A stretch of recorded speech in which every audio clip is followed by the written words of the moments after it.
ఈ దేవుడైన యెహోవా నీకు రాజుగా ఉన్నాడట.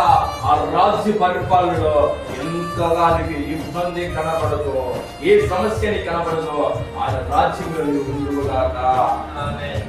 ఆయన నీకు రాజు అయి ఉంటాడు. ఈ రాజు ఏం చేస్తాడంటే నీకు సమాధానం ఇస్తాడు.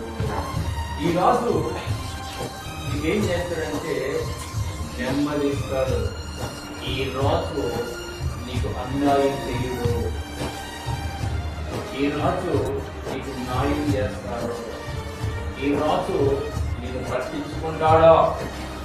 నీకు కష్టం వచ్చినప్పుడు ఆ రాజు దిగి వస్తాడో లేదో నాకు తెలియదు కానీ, నీ కన్నీరు వచ్చినప్పుడు ఆ రాజు దిగి వస్తాడో లేదో నాకు తెలియదు కానీ, నీకు బాధలు వచ్చినప్పుడు ఆ రాజు దిగి వస్తాడో నాకు తెలియదు కానీ, నీవు అర్థం కాని దిక్కుతోచిన పరిస్థితుల్లో ఉన్నప్పుడు ఆ రాజు దిగవతలేదు నాకు తెలియదు కానీ, నీకు కష్టములో, ఇబ్బందుల, తిరుగులు, సమస్యల, ప్రతి కులముల, ప్రతి దాంట్లో ఈ రాజు, నేను ప్రకటిస్తున్న రాజు నీకు తోడుగా నీ పక్కన వచ్చి కూర్చుంటాడు.